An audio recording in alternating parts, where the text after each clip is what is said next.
영상을 처음 보시는 분들은 구독과 알림 설정을 하시면 유용한 정보를 빠르게 받아보실 수 있습니다. 오늘은 지금 디파이 이자 농사 못하고 계신 분들을 위한 이야기를 해보도록 하겠습니다. 디파이 망했다라는 말들이 여기저기서 슬슬 나오고 있습니다. 그럴 만도 하죠.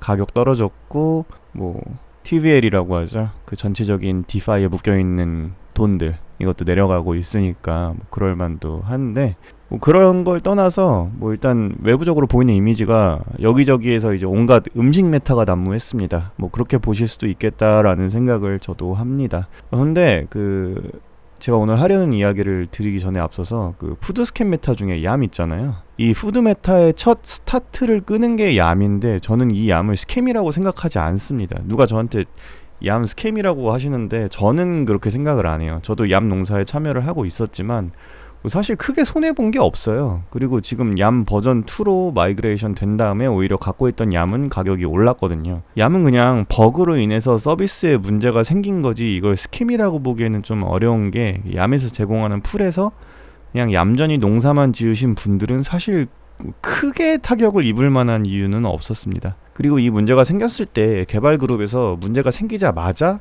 이걸 시인을 했고요. 문제에 대한 피드백을 즉각적으로 커뮤니티에 공유를 했고요.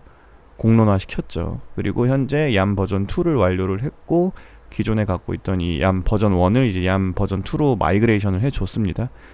그리고 최종적으로 다시 서비스를 시작하기 전에 얌3로 한 번 더 마이그레이션을 한 다음에 이제 사용자들이 파밍할 수 있게 제공을 한다고 하는데요. 지금 이게 지속적으로 커뮤니티에서 사용자들 간의 소통이 진행되고 있는 것으로 보입니다.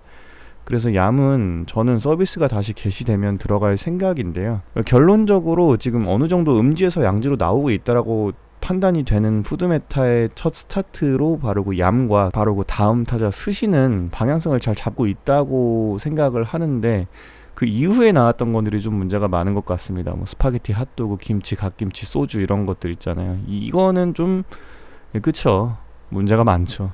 그래서 이런 뉴스들을 보시는 분들은 진짜 이런 거 하지 말아야겠다라고 이런 생각을 분명히 하시게 되는 게 아주 자연스러웠다고 생각을 합니다.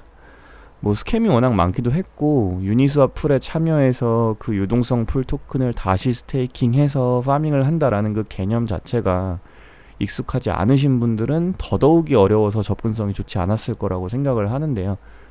앞으로 몇 달이 지날까요? 몇 달 안으로 많은 분들이 좀 더 안전하게 디파이를 시도해 볼 수 있을 거라는 생각이 드는 내용을 요 근래 좀 듣고 있습니다. 그리고 2017년 ICO 때와 같은 큰 상승을 이뤄낼 수 있는 이니셜 리퀴디티 오퍼링이라고 해야 되나? 이런 것들이 성행할 수도 있을 것 같다고 생각합니다. 결론부터 말씀을 드리자면 지금 많은 분들이 사용하고 계시는 바이낸스 그리고 크립토닷컴을 기반으로 이 디파이를 시파이화 하려는 시도가 보이고 있습니다. 그리고 전 세계적으로 디파이에 대한 수요가 늘어나고 있으니까 이런 거래량들을 다른 거래소에 뺏기지 않기 위해서 디파이는 바이낸스에서 전부 다 상장을 시키고 있거든요.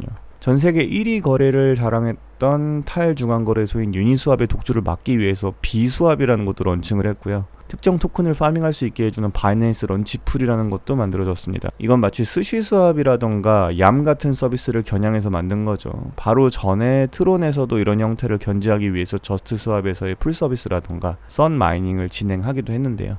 바이낸스에서 이런 걸 한다는 거는 확실히 타격감이 다르다고 할 수 있겠죠. 아무튼 바이낸스는 이런 식으로 바이낸스라는 엄청난 큰 중앙형 고래 거래소가 제공하는 디파이 서비스인 이른바 CDFI라는 거를 카테고리로서 갖추려고 하는 것 같습니다. 지금 바이낸스만 유독 이런 걸 하는 걸까요? 아닙니다. CFI 하면 빼놓을 수 없는 크립토닷컴도 얼마 전에 디파이 스왑이라는 서비스를 내놓았습니다. 이거는 정말 따끈따끈한 거거든요. 얼마 되지 않았는데 제가 나중에 자세히 한 번 더 다루려고 하는 중이긴 한데 크립토닷컴에서 굉장히 공격적으로 이 CDFI 시장을 선점하려고 시도 중이다라는 게 좀 느껴집니다. 공식 블로그에서 공개하기로는 유니스왑 같은 서비스다라고 스스로 이야기를 하는데요. 기본적으로 유니스왑과 같이 스왑 서비스를 제공합니다. 지금은 지원하는 토큰의 수가 적은 편인데 이거는 아마 지속적으로 늘려나갈 것으로 예상이 되고요. 유니스왑에서 할 수 있었던 풀 기능이 여기에도 똑같이 추가가 되어 있습니다. 원하는 토큰 2개를 같은 비율로 풀에 넣으면 발생하는 수수료의 일부를 유동성 제공의 대가로 받을 수 있게 되고요. 이 풀에 참여하게 되면 당연히 풀 토큰을 받게 되는데 이 풀 토큰은 아직 사용처가 공개가 되지는 않은 것 같습니다. 이건 나중에 또 사용할 수 있는 사용처가 있겠죠. 이런 것까지 최종적으로 공개가 되면 크립토닷컴 토큰 가격에 긍정적인 영향을 미칠 수도 있을 거라고 생각이 되네요. 뭐 저도 갖고 있는 CRO가 있기 때문에 일단 참여를 좀 해볼 생각인데 분위기가 좋으면 나중에 또 소개를 한번 해보도록 하겠습니다. 자, 아무튼 이 크기로 유명한 CeFi 기업 둘이 지금 디파이 서비스에 참여하기 위해서 이런 움직임을 보이고 있는데요. 제가 생각하기에 이런 큰 기업들의 가장 큰 장점은 모바일 인터페이스라고 생각을 합니다. 지금 바이낸스 자체적으로 거래소 앱 있죠. 크립토닷컴 역시 자체적으로 앱 있습니다. 사실 이더리움 디파이라는 게 메타마스크를 사용해야 하는 것들이 대부분인데 기존에 사용하시던 분들은 이게 뭐가 어렵냐, 뭐 쉽지 않냐라고 하시더라도 새로 이 시장에 들어오시는 분들은 대부분 어렵다고 생각을 하실 거예요. 근데 앱 있잖아요. 이 앱에서 자연스럽게 디파이 서비스를 더 많은 사람들이 사용할 수 있게 될 것이라고 저는 생각을 합니다. 지금은 사실 이미 구성이 완벽하게 되어 있는 뭐 레이어 1, 2, 3, 4 이런 서비스들이 전부 다 구성이 되어 있는 그런 이더리움 생태계에서는 이런 것들을 봤을 때 좀 엉성해 보일 수 있어요. 그렇긴 한데 저는 이 소위 말하는 CD파이 형태가 더욱 더 성행을 할 것이라고 생각을 합니다. 왜냐하면 대부분의 대중들은 쉬운 걸 원해요. 쉬우면 쉬울수록 좋습니다. 원터치 서비스 같은 거 있으면 정말 좋잖아요. 뭐 여러분들이 크립토닷컴이나 바이낸스 앱에 가지고 있는 토큰을 활용해서 디파이 참여를 할 수 있는데 그냥 뭐 터치 몇 번만 하면 돼요. 그러면은 안 하실 이유가 있을까요? 어차피 오랫동안 존버하실 거라고 다짐을 하고 계셨다면은 이런 식으로 추가적으로 수익을 얻는 게 나쁜 선택이 아닌 것 같은데 아마도 참여를 하시겠죠. 자, 그래서 오늘 내용을 간단하게 정리를 해드리자면 지금 디파이라는 섹션이 너무 불안하고 사용법도 어려워서 시도를 못하겠다라고 생각하셨던 분들은 이 CDFI라는 카테고리를 지속적으로 주시해 보시면 홀딩하고 있는 자산을 기반으로 새로운 수익을 창출할 수 있는 기회가 생겨날 수도 있다라는 걸 염두에 두시고 항상 뉴스를 지켜보셨으면 좋겠습니다. 그리고 영상 보시는 여러분들 제가 영상 제작할 때 그 참고하는 내용이라던가 보면서 이해하셔야 할 만한 그런 사이트들 있잖아요.